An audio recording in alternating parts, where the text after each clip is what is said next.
કોને મળશે સ્થાન? નમસ્કાર દર્શક મિત્રો, આપ જોઈ રહ્યા છો નિર્માણ ન્યૂઝ અને વિશેષ રજૂઆત કાર્યક્રમ અંતર્ગત હું ધ્રુવી ત્રિવેદી આપ સૌનું સ્વાગત કરું છું। છેલ્લા ઘણા દિવસથી ગુજરાતના રાજકારણમાં જે ગરમાવો જોવા મળે છે, અચાનક જે ફેરબદલ જોવા મળ્યા છે, ઉથલ પાથલ કહી શકાય। અને હવે આજના દિવસનો સૌથી મોટો અને સૌથી મહત્વનો પ્રશ્ન એ છે કે મંત્રીમંડળની અંદર કોને સ્થાન મળશે। રૂપાણીની ટીમના જે મેમ્બર હતા, રિપીટ થિયરી ત્યાં થશે કે કેમ? સવાલો ઘણા બધા છે। કોને સ્થાન મળશે, કોનું પત્તું કપાશે અને નવા ચહેરાના નામે કોણ હશે? હવે મંત્રીમંડળને લઈને ખાસ કરીને જે શપથવિધિ કાર્યક્રમ જે છે એ લગભગ 4 વાગ્યા પછી એટલે કે 4:15ની આસપાસ શપથવિધિ કાર્યક્રમ થાય તેવી સંભાવનાઓ અત્યારે સામે આવી રહી છે, તેવી માહિતી અત્યારે મળી રહી છે।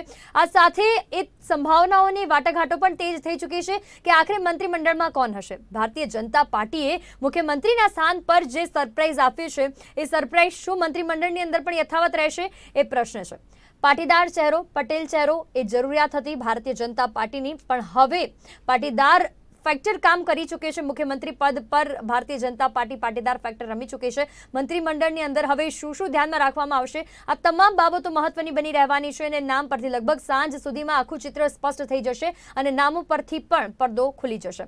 સવાલ એ છે કે અત્યારે જે પ્રશ્ન બની રહ્યો છે કે કયા આધાર પર મંત્રીની પસંદગીઓ થશે અને આ સાથે કોને સ્થાન મળશે, કોનું પત્તું કપાશે। એ વાત તો ચોક્કસ છે કે રૂપાણીની ટીમમાં જે મંત્રીઓએ કામ નથી કર્યા, જે નેતાઓના કામ નથી દેખાયા, ચોક્કસ એમની બાદ બાકી તો ફાઇનલ છે, પણ આ સિવાય જે નેતાઓ ક્યાંક રિપીટ થવાની શક્યતાઓ છે, તો શું એ રિપીટ થશે કે કંઈક નવા ચહેરા આવશે કે આખી ટીમ નવી આવશે, એ પ્રશ્નની વાત ચોક્કસ બની રહેવાની છે।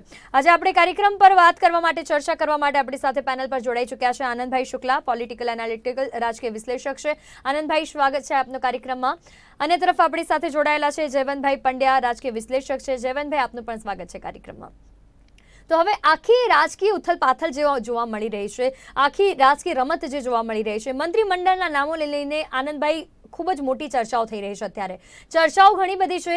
પહેલા તો મંત્રીમંડળનું જે ખાસ કરીને શપથવિધિ કાર્યક્રમ જે છે, ભારતીય જનતા પાર્ટી હર હંમેશા સસ્પેન્સ એન્ડ મોમેન્ટ સુધી રાખવામાં ખૂબ માની રહી છે અને સરપ્રાઈઝ આપવા માટે પણ ખૂબ પ્રખ્યાત છે। શું આવા જ સસ્પેન્સને આવી જ સરપ્રાઈઝ આપણને મંત્રીમંડળની અંદર પણ જોવા મળશે?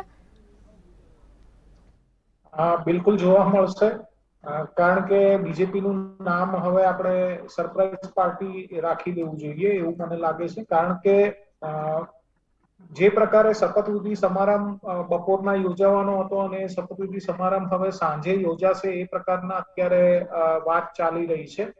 વિજય રૂપાણી જે ભૂતપૂર્વ મુખ્યમંત્રી છે, એમના નિવાસસ્થાને કેટલાક ધારાસભ્યો એમની મુલાકાત માટે ગયા છે અને એવું માનવામાં આવે છે કે મંત્રીમંડળની અંદર સ્થાનને લઈને એમની સાથે મુલાકાત થવાની છે। તો આવા સંજોગોની અંદર એક વસ્તુ તો નિશ્ચિત છે કે ગુજરાત ભાજપની અંદર જે પ્રધાનમંડળ છે, એ પ્રધાનમંડળની અંદર 90% જેટલા પ્રધાનોને પડતા મૂકવા એ બાબતે ખાસી અસંમતિઓ છે અને આ અસંમતિઓ એક કારણ છે કે જે શપથવિધિ છે, એ શપથવિધિ સાંજ સુધી ટાળવામાં આવી છે। હવે જોવાનું એ રહે છે કે આ જે અસંમતિઓ છે એ અસંતોષનું રૂપ ધારણ કરે છે અથવા તો બીજેપી હાઈકમાન્ડ જે પ્રકારના નિર્દેશ આપી રહ્યું છે અને જે સંકેતો કરી રહ્યું છે, એ સંકેતોની સામે ફરી એક વખત નીતિનભાઈ પટેલની જેમ એ એને માની અને આગળ વધવાનું શરૂ કરશે।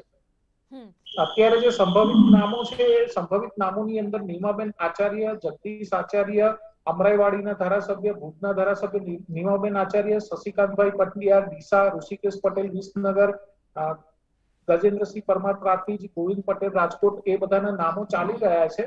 અને સાથે સાથે ભૂપેન્દ્રસિંહ ચુડાસમા હોય અથવા તો બીજા સિનિયર મંત્રીઓ હોય, એ પોતાના ગાંધીનગર ખાતેના મંત્રી નિવાસ ખાલી કરી રહ્યા છે। એટલે કુલ મળીને જે મામલો છે, એ મામલો એ છે કે ગુજરાત ભાજપની એક બહુ મોટી સર્જરી ડોક્ટર નરેન્દ્ર મોદી દ્વારા દિલ્હી દરબારમાંથી થઈ રહી છે। ચોક્કસ દિલ્હી દરબાર, કારણ કે આ તો એક ઔપચારિકતા હોય છે કે અહીંયાથી નામ મોકલવામાં આવે છે અને પછી હાઈકમાન્ડ દ્વારા નામો પર મંથન થતું હોય છે અને હાઈકમાન્ડ પર તેનાથી આખું લિસ્ટ ફાઇનલ થતું હોય છે। પણ નામ તો હાઈકમાન્ડ જ નક્કી કરતી હોય છે। કોઈ પણ પાર્ટી હોય, જ્યારે વાત આવે ભારતીય જનતા પાર્ટીની, એમાં પણ ખાસ કરીને તો હાઈકમાન્ડ તરફથી જ આ લિસ્ટ આવી રહ્યું છે કે પછી આ બધી ઔપચારિકતા માત્ર છે? જયવંતભાઈ, ના ના એટલે બધાને પૂછીને પાણી પીવે એ તો બહુ ચોખ્ખી વાત છે. વડીલ હોય અને સત્તામાં હોય વડીલ તરીકે, એટલે એનું ધાર્યું થાય એ બહુ સ્વાભાવિક છે. પણ જે મંત્રીમંડળ છે એમાં તો અહીંયા બેઠકોનો દોર આપણે જોઈ રહ્યા છીએ કે શપથવિધિ થઈ ભૂપેન્દ્રભાઈની, એ પછીથી અમિત શાહ હોય કે પછી CR પાટીલ હોય, આ બધા બેઠકો કરી રહ્યા છે. ગઈકાલે પણ બેઠકો થઈ હતી જ્યારે ભૂપેન્દ્રભાઈ રાજકોટ બાજુ, જામનગર બાજુ સર્વેક્ષણ માટે ગયા હતા, નિરીક્ષણ માટે, ત્યારે પણ એ બેઠકોનો દોર ચાલુ જ હતો. એટલે આ તો બહુ સ્વાભાવિક પ્રક્રિયા છે. અને બધાને જે શીર્ષ નેતાઓ હોય 2-3 જણા, એટલે પાર્લામેન્ટરી બોર્ડની પણ બેઠક મળી હતી, જેમાં જે નિમિત્ત એવું હતું કે ગાંધીનગર ને બધી જે નગરપાલિકાની ચૂંટણી આવે છે એના માટે મળી છે, પણ એમાં પણ ચર્ચા તો થઈ જ હોય. એટલે સામૂહિક નિર્ણય લેવાતા હોય છે, પણ સ્વાભાવિક છે છેલ્લી ઘડીએ જે છેલ્લો વાત હોય એ તો શીર્ષ નેતાની જ ચાલે. ઠીક છે, સામૂહિક નિર્ણયની વાત થઈ રહી છે, પણ આપણે મુખ્યમંત્રીના પદ માટે જોયું છે કે છેલ્લી ઘડી સુધી સસ્પેન્સ યથાવત રહ્યું છે અને ખુદ ભૂપેન્દ્રભાઈને પણ નથી ખબર, ઘણા બધા મોટા ચહેરાઓને પણ નથી ખબર. આપણે જોયું કે આ પહેલા નીતિનભાઈ પટેલના એક્સપ્રેશન પણ મીડિયાએ કેપ્ચર કર્યા હતા કે એન્ડ મોમેન્ટ સુધી જે 5 નામ રેસમાં હતી, આ 5 નામમાંથી કંઈક અલગ જ નામ આવશે એ લગભગ મોટા ભાગના લોકોને, કદાચ 1-2 જણાને ખબર હશે એ વખતે જે બેઠકમાં હતા, એના સિવાય કોઈને ખબર નથી કે આ નામ હશે અથવા તો ભૂપેન્દ્રભાઈ પટેલને મુખ્યમંત્રી બનાવાશે. જયવંતભાઈ. એટલે હા, એટલે એ છે ને ભાજપની આ જૂની પરંપરા છે. હું તમને એક થોડોક જૂનો ઇતિહાસ યાદ અપાવું. જયારે શંકરસિંહ વાઘેલાએ કેશુભાઈ પહેલી સરકાર હતી ત્યારે બળવો કર્યો હતો, અને એ પછી શંકરસિંહ વાઘેલાને મનાવવા માટેના પ્રયત્નો થયા હતા. અને શંકરસિંહે જેમનું નામ આપ્યું હતું એ કાશીરામ રાણા હતા, અને લગભગ નક્કી થઈ ગયું હતું કે કાશીરામ રાણા મુખ્યપ્રધાન બનશે.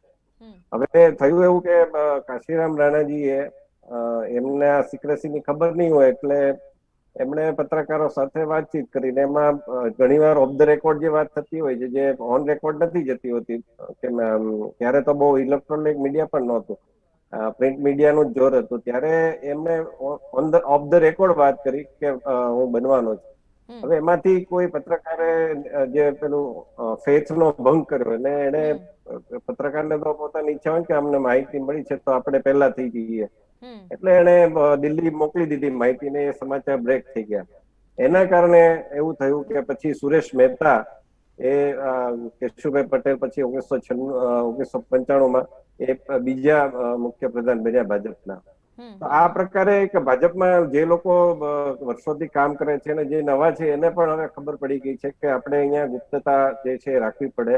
અને ગુપ્તતાનો સિદ્ધાંત એટલા માટે કે જે કે ભાઈ લોબિંગ ન થાય, કે બળવો ન થાય, આ બધું જ જાણવું પડે, એટલા માટે એ લોકો રાખે છે.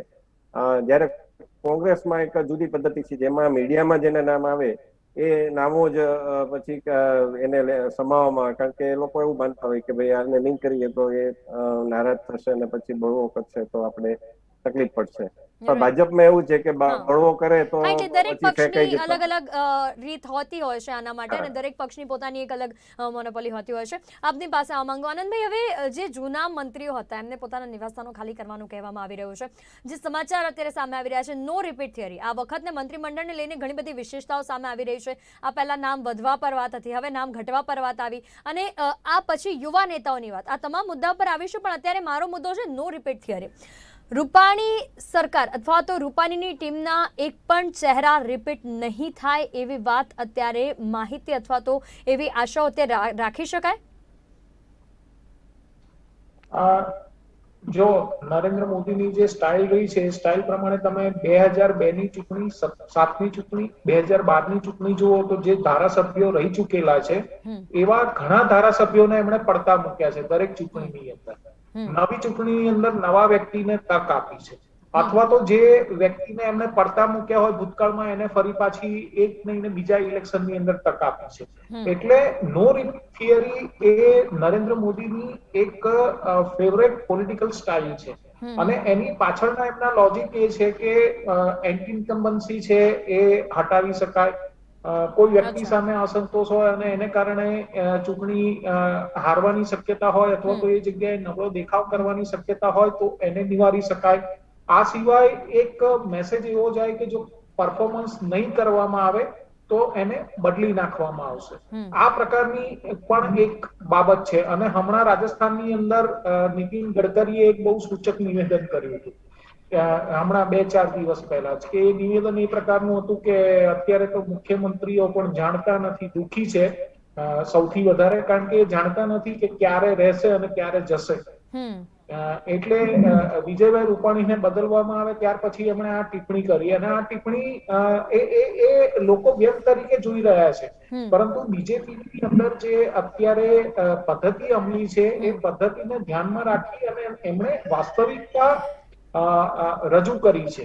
ઠીક છે આનંદભાઈ, આ પદ્ધતિ છે ભારતીય જનતા પાર્ટીની, મોદીજીની પણ વાત સાચી છે આપની, પણ અહીં વાત આવનાર ઇલેક્શનને ધ્યાનમાં રાખીને આ બધું થઈ રહ્યું છે. માનો કે ના માનો, સીધી કે આડકતરી રીતે દરેક પક્ષ એ સ્વીકાર અંદરથી તો જાણતું જ હશે કે ઇલેક્શનને કેન્દ્રમાં રાખીને, વિધાનસભાની ચૂંટણીઓ જે આવનાર છે એને કેન્દ્રમાં રાખીને આ બધી રમતો અત્યારે રાજકીય રીતે રમાઈ રહી છે. પણ આ સાથે પ્રશ્ન એ છે કે સમય ખૂબ ઓછો છે, પડકારો ઘણા વધારે હશે. જે જૂના મંત્રીઓની સામે પડકારો રહ્યા છે, અથવા તો જૂના મંત્રીઓને જે કારણોસર રાજીનામા આપવા પડ્યા હશે, અથવા તો જૂના મંત્રીઓ જે કારણોસર જઈ રહ્યા છે, એ જ કારણોને એ જ પડકારો નવા મંત્રીઓ સામે તરત જ ઉભા હશે. સમય ખૂબ ઓછો છે. મોદીજી જ્યારે સરકારમાં આવ્યા 5 વર્ષનો સમય હતો, એમને ખબર હતી કે મારી પાસે પ્રોપર ટાઈમ છે, 5 વર્ષનો સમય છે, નવી ટીમ બનાવીને હું એ પ્રકારે કામ કરી શકીશ. આમની પાસે માત્ર વર્ષ અથવા બહુ તો બહુ 1.5 વર્ષનો સમય છે. તો આ સમયની અંદર શું લાગી રહ્યું છે કે આવનાર વિધાનસભાની ચૂંટણીઓ માટે બરાબર તૈયારીઓ કરી શકશે ને આ પડકારોને સામે ઝીલી શકશે? કારણ કે નવા ચહેરાની વાત છે. જો દાદાનો જે દરબાર છે ને એ દિલ્હી દરબારથી નક્કી થઈ રહ્યો છે, એટલું તમે સમજો. સીએમઓ ની અંદર પણ બહુ મોટા પરિવર્તનો થઈ ચૂક્યા છે, મંત્રીમંડળની અંદર પણ બહુ મોટા પરિવર્તનો થવાના છે. એટલે જે તૈયારી કરવાની છે એ તૈયારીની અંદર દિલ્હી દરબારની ખૂબ મોટી ભૂમિકા હશે. અને આ બધી જ વસ્તુઓ, જે આ તૈયારીઓ છે એ પૂરી કરવા માટે ભૂપેન્દ્ર પટેલને એક સરસ હાઈવે તૈયાર કરી આપવાનું કામ એ અત્યારે દિલ્હી દરબારમાંથી થઈ રહ્યું છે. એટલે આગામી 1 વર્ષની અંદર એમને જે કામ પાર પાડવાના છે એ તમામ કામ એ એક્સપ્રેસ વે એમને આપી દેવામાં આવશે અને એના ઉપરથી એમને પૂરા કરવાના છે. આ સિવાય તમે કહ્યું કે આની આગામી ચૂંટણીની અંદર શું અસરો થાય અથવા તો એની નકારાત્મક અસર પડે કે કેમ, તો તમે એક વસ્તુ બરાબર આપણે બધાએ સમજવાની છે કે નરેન્દ્ર મોદી સિવાય બીજેપીની અંદર એમના કદનો કોઈ માસ લીડર નથી. હું તો કહું છું ભારતની અંદર એમના કદનો કોઈ માસ લીડર નથી. જ્યારે 2001 પછી 2002 ની અંદર ગૌરવ યાત્રા કાઢી એ વખતે એમને જે મળેલો રિસ્પોન્સ હતો એને જ સાબિત કરી દીધું કે હવે ભાજપનું ભવિષ્ય એ નરેન્દ્ર મોદીનું નેતૃત્વ છે. અને ધીમે ધીમે તમે જુઓ કે મહાનગરપાલિકાની ચૂંટણી હોય તો એની અંદર પણ પ્રચાર નરેન્દ્ર મોદી કરે મુખ્યમંત્રી કાળની અંદર. મહાનગરપાલિકાની ચૂંટણીઓની અંદર એ પહેલા કોઈ મુખ્યમંત્રીના આ રીતે પ્રચાર કરતા કોઈએ જોયો નહીં. અને જે પ્રકારની ચેલેન્જીસ હતી 2007 પછીની જે ચૂંટણીઓ હતી એની અંદર, એ ચેલેન્જીસ છતાં એ મહાનગરપાલિકાની અંદર બીજેપીને સૌથી મોટી જીત અપાવી અને સાબિત કર્યું કે ગુજરાત બીજેપીની અંદર નરેન્દ્ર મોદી સિવાય કોઈ બીજો લોકપ્રિય નેતા નથી. અને આ જ કારણ તમે જુઓ કે 2014 ની અંદર ચૂંટણી જે રીતે બીજેપીને રાષ્ટ્રીય સ્તરે જીતાડી શક્યા, અથવા તો 2019 ની અંદર રાષ્ટ્રીય સ્તરે જે ચૂંટણી જીતાડી શક્યા. હવે હું ગુજરાત ઉપર આવું કે ગુજરાતની અંદર નરેન્દ્ર મોદી ના પેગડામાં પગ નાખી શકે એવો કોઈ નેતા અત્યારે છે. અને આવા સંજોગોની અંદર માસ અપીલ જે નેતાઓની નથી, એ માસ અપીલ વગરના નેતાઓની નારાજગી એ ક્યાંય કોઈ પણ સ્થાન પામતી નથી. અને આવા સંજોગોની અંદર કદાચ એકાદ બેઠકનું નુકસાન થઈ શકે, બાકી બહુ મોટું નુકસાન કરી શકે આ નેતાઓનો અસંતોષ, એવું મને અત્યારે બિલકુલ લાગતું. ઠીક છે, ચોક્કસ. જયવંતભાઈ, આપની પાસે આ માંગુ સેમ સવાલ છે મારો, સાથે એક બીજો સવાલ એડ કરવા માંગીશ કે હવે આ જે નો રિપીટ થિયરીની વાત થઈ રહી છે, નવા ચહેરાઓ પાસે પડકારો ઘણા બધા હશે, સમય ખૂબ ઓછો હશે. આ પહેલાના જે મંત્રીઓ છે, પડકારોને દૂર કરવા માટેનો એમની પાસે પ્રોપર સમય હતો, ટાઈમ હતો, પણ વિધાનસભાના ઇલેક્શન પણ આવી રહ્યા છે 1 વર્ષ પછી. જયવંતભાઈ, આ વચ્ચે નવા ચહેરા અથવા તો યુવા ચહેરાઓની હવે વાત થઈ રહી છે, તો શું યુવા ચહેરા એટલા સક્ષમ બની શકશે, સફળ થઈ શકશે 1 વર્ષના સમય દરમિયાન? તો પહેલી વાત એ છે કે આપણે તમારો જે પ્રશ્ન હતો ને એમાં હું પૂર્વ ભૂમિકામાં તમે નરેન્દ્ર મોદીની વાત કરેલી કે એમની પાસે 5 વર્ષનો સમય હતો. તો જરા ઇતિહાસ આપણે યાદ કરી લઈએ કે એ આવ્યા 2001માં અને ચૂંટણી હતી 2003માં, એટલે આમ જોઈએ તો એમની પાસે 2 વર્ષનો સમય હતો. પરંતુ ગોધરાકાંડની ઘટના બની અને એના પગલે હિંસા થઈ, તો એના કારણે ચૂંટણી વહેલી આવી ગઈ, 2002માં જ આવી ગઈ. એટલે આમ જોઈએ તો એમની પાસે 1 જ વર્ષનો સમય હતો અને એના કારણે એમણે જીત મેળવી આપી. એટલે એક વાત એ છે, એટલે સમય છે એક વર્ષનો હોય કે 6 મહિનાનો હોય, એમાં તમે કઈ રીતે રમો છો એની પર છે. કારણ કે આજકાલ તો 2020 નો જમાનો છે અને તમારી પાસે પણ જીવનભાઈ, ભારતીય જનતા પાર્ટી જ કહી રહ્યું છે કે નરેન્દ્ર મોદી સમકક્ષનો નેતા નથી એમની પાસે, અને તમામ રાજકીય વિશ્લેષકો પણ કહી રહ્યા છે આ વાત. તો શું કદાચ નરેન્દ્ર મોદી સમકક્ષ નેતાઓ બનાવવાની તૈયારીઓ ચાલી રહી છે અથવા તો એમની પરીક્ષા લેવાઈ રહી છે? ના, એમાં જો આમાં કોઈ શંકા જ નથી કે નરેન્દ્ર મોદી કક્ષાની કોઈ વ્યક્તિ અત્યારે નેતા તરીકે કોઈની પાસે છે જ નહીં. એને 1 થી 10 સુધીમાં એ જ આવે છે, પણ એને સમકક્ષ બનાવવાની. હવે એમાં એવું છે કે આજે તમે જયારે નરેન્દ્ર મોદી પણ ભાજપમાં આવ્યા ત્યારે એમના કરતા ઘણા બધા દિગ્ગજ નેતાઓ હતા. એ તો બહુ એકદમ સામાન્ય કક્ષાના ગણાતા હતા, પણ એ આવ્યા પછી એમણે પોતાના કામ દ્વારા અને પોતાના રાજકારણ દ્વારા, સતત જીત દ્વારા લોકોમાં, હૃદયમાં સ્થાન મેળવીને એ સાબિત કર્યું. એટલે આજે યોગી આદિત્યનાથ છે એ પ્રકારનું ધીમે ધીમે એનું ડેવલપમેન્ટ થઈ રહ્યું છે. શિવરાજસિંહ ચૌહાણ છે, ઘણા લોકપ્રિય નેતા છે જે 3-4 ટર્મથી સતત મુખ્યપ્રધાન છે. તો આ પ્રકારના નેતાઓ હોય છે જે તમને એમ લાગે કે ઉપર તો શૂન્યાવકાશ, એટલે નીચે તો શૂન્યાવકાશ છે, તો એમાંથી ધીમે ધીમે ડેવલપ આપણને નથી ખબર પડતી ઘણી વાર કે ક્યારે બની જતું હોય છે, અને પછી એકદમ એ જયારે જીતીને બહાર આવે ત્યારે આપણને એમ થાય કે ઓહો, આ તો બહુ સફળ વ્યક્તિ છે એમ. આ કોઈ પણ હોઈ શકે, જે પેલા ઉદ્યોગપતિ પણ હોઈ શકે, કોઈ બીજી એ પણ હોઈ શકે, અધિકારી પણ હોઈ શકે. તો આ પ્રકારનું એક ડેવલપમેન્ટ કરવાનો જ આ પ્રયાસ છે કે તમે આજે જૂનાને તક આપ્યા રાખશો તો એની આસપાસ જ આખું જે વર્તુળ છે, આભા છે, એ છવાયેલી રહેશે. નો રિપીટ થિયરીનો એક એમાં પણ જયવંતભાઈ ખાસ કરીને ગુજરાતની અંદર એન્ટી ઇન્કમ્બન્સી, એટલે આ ફેક્ટરને કંઈક તો રિસ્ક લેવું જ પડશે ભારતીય જનતા પાર્ટી. બહુ એના અલગ અલગ આયામો છે. એમાં એક એન્ટી ઇન્કમ્બન્સી છે, નો રિપીટ થિયરી છે, અને નવા લોકોને ચાન્સ આપો એટલે નવા લોકોનો ઉર્જા છે એ વધી જાય. એની આસપાસના જે એમના સમર્થકો હોય, એમને જ્ઞાતિ હોય, આ બધા લોકો દોડીને કામ કરે. એટલે આ અલગ અલગ અનેક કારણો હોય છે. અને બીજું કે દરેક જે નવા મુખ્યપ્રધાન આવતા હોય, નવા સંગઠન પ્રમુખ આવતા હોય, તો એમની પણ પોતાની એક શૈલી હોય, એમને પણ પોતાના એ હોય કે ભાઈ આ લોકોને આપણે તક આપીએ તો એ સારી રીતે કામ કરશે. આપણો અને જૂનામાં ઘણી વાર એવું થતું હોય છે જૂની ટીમમાંથી કે એ લોકો ગાંઠતા નથી હોતા, કારણ કે એમની કઈક નિષ્ઠા છે બીજા પેલા પ્રત્યે હોય.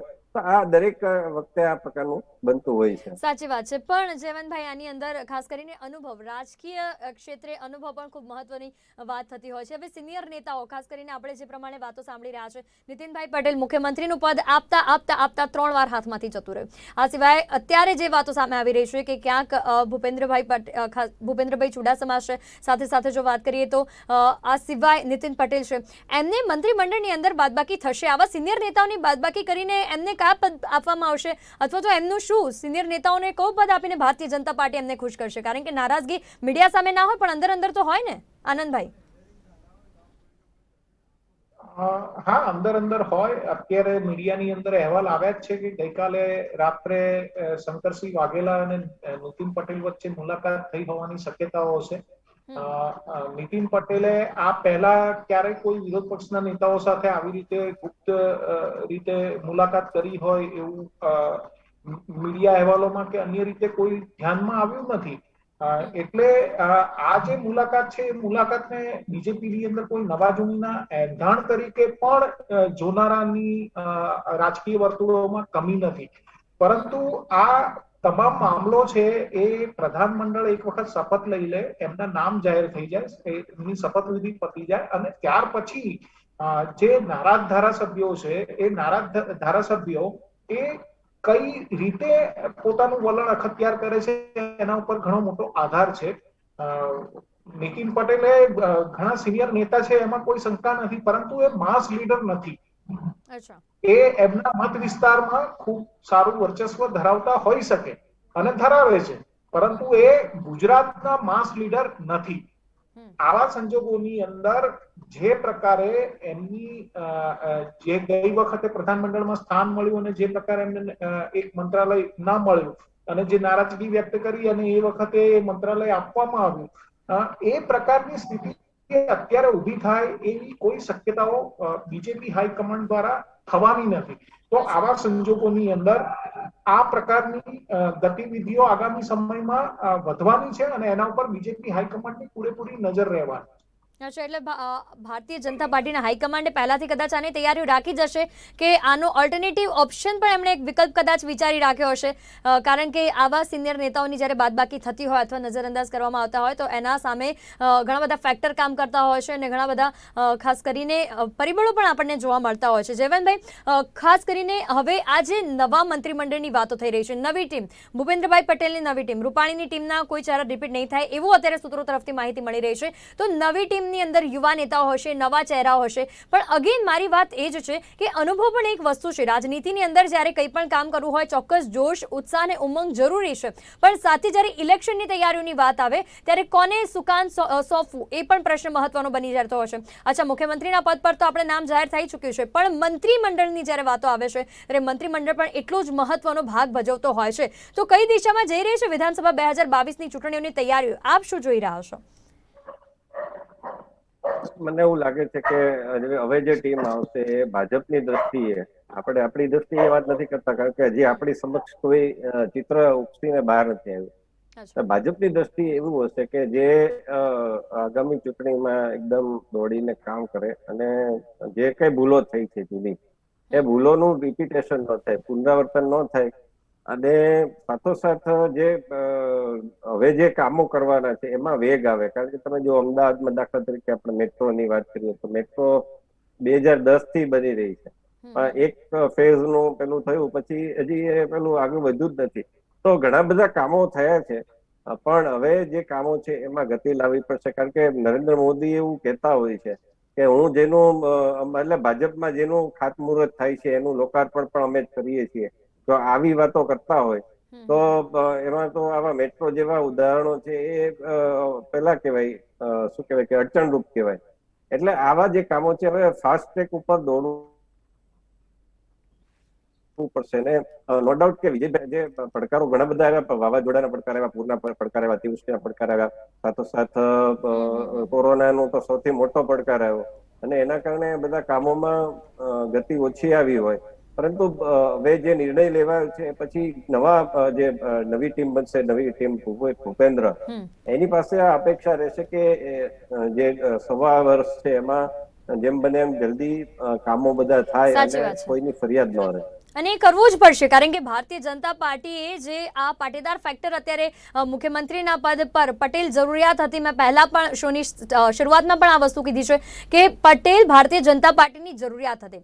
મુખ્યમંત્રીના પદે ભૂપેન્દ્રભાઈ પટેલની વરણી કરીને જરૂરિયાતને ભારતીય જનતા પાર્ટીએ ક્યાંક ને ક્યાંક સંતોષી છે, એ સમુદાયને ક્યાંક ને ક્યાંક સંતોષે છે. પણ હવે જ્યારે મંત્રીમંડળની વાત આવે છે, ઓબીસી સમાજ છે, આદિવાસી વોટ બેંક છે, આ તમામ સમાજોને આવરી લઈને મંત્રીમંડળની ખાસ કરીને રચના થશે અથવા તો એવી રીતે નામોની રચના થશે, એ પ્રશ્ન સાથે આનંદભાઈ આપની બીજો પ્રશ્ન પણ મર્જ કરીને પૂછવા માંગીશ કે આખી જે રાજનીતિ અત્યારે રમાઈ રહી છે, ઘણા બધા મુદ્દાઓ હતા, જેમ મેં પહેલા પણ કહ્યું, એન્ટી ઇન્કમ્બન્સી કોઈ પણ ઇલેક્શનની અંદર ખૂબ જ કામ કરતું હોય છે આ પરિબળ, આ પોઈન્ટ, આ સાથે મોંઘવારી, કોરોના, આ બધાનો રોષ પણ જનતાનો ક્યાંક ને ક્યાંક હતો. તો ભારતીય જનતા પાર્ટીએ આના માટે આ પ્લે કાર્ડ રમ્યું છે અથવા તો આ સમય યોગ્ય ગણ્યો છે તેણે? જો જે પ્રકારની બાબતો છે એ બાબતોની અંદર એક વસ્તુ સ્વીકારવી પડે કે બીજેપીની સામે ધીમે ધીમે ગુજરાતની અંદર એન્ટી ઇન્કમ્બન્સી વધી રહી છે. એનું કારણ એ છે કે 2002માં બીજેપી કોંગ્રેસ વચ્ચેનો ડિફરન્સ 10%થી વધારે હતો. એ પછીની 2007ની ચૂંટણીમાં આ ડિફરન્સ 9%થી વધારે થયો. એ પછી આ ડિફરન્સ એ 8%ની આસપાસ રહ્યો અને છેલ્લે 7.7%ની આસપાસ આ ડિફરન્સ રહ્યો. એનો મતલબ કે બીજેપી નો જે જનાધાર છે એ તો ક્યાંક ઇનએક્ટિવ રહે છે અથવા તો એ સામે પક્ષે ટ્રાન્સફર થાય છે.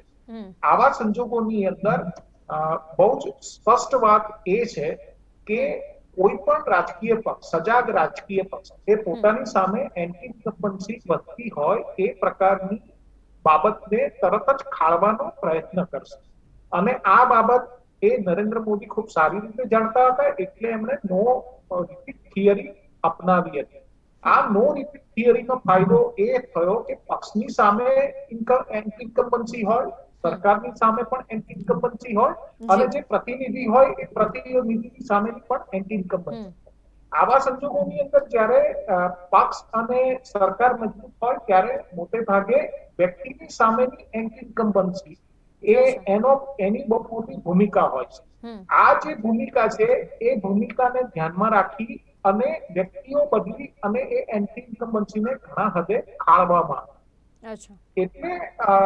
એટલે આગામી સમયની અંદર ગુજરાતની અંદર આ પ્રકારનો જે પ્રયોગ થયો છે અથવા તો આ પ્રકારની જે સર્જરી થઈ છે એ આવી એન્ટી ઇન્કમ્બન્સીને ખાળવા માટે, પરંતુ એની સાથે સાથે ચોક્કસ. હવે વાત એ છે કે લગભગ આજ સાંજ સુધીમાં આખું ચિત્ર સ્પષ્ટ થઈ જશે, શપથવિધિ થશે, એટલે કે કોનો સમાવેશ થાય છે, કોનું પત્તું કપાય છે અને કોને નવું સ્થાન મળે છે. એ વાત ચોક્કસ છે કે નો રિપીટ થિયરી આજમાવવામાં આવી રહી હોય અને ભૂપેન્દ્રભાઈ પટેલની એક નવી ટીમ તૈયાર કરવામાં આવી હોય. હવે જોવું એ રહેશે કે આજે નવી ટીમ જે કારણોસર તૈયાર કરવામાં આવે છે, તમામ પડકારો અને તમામ મુસીબતોનો સામનો કરીને આ નવી ટીમ કઈ રીતે ઉભરી આવે છે અને આખરે આવનાર વિધાનસભા 2022ની ચૂંટણીમાં નવી ટીમ ભારતીય જનતા પાર્ટીની નૈયા તરાવે છે કે ડૂબાવે છે. સમય બ્રેકનો થઈ રહ્યો છે, માટે કાર્યક્રમમાં રજા લેવાની સમય થઈ રહ્યો છે. આનંદભાઈ અને જયવંતભાઈ આપ બંને મારી સાથે આ ચર્ચામાં જોડાયા તે બદલ આપનો આભાર. તો દર્શક મિત્રો, અમારી વિશેષ રજૂઆત કાર્યક્રમ કોને મળશે સ્થાનમાં અત્યારે હાલ બસ આટલું જ. ફરી મળીશું નવા વિષય સાથે, નવી ચર્ચા સાથે. મને આપશો રજા. નમસ્કાર.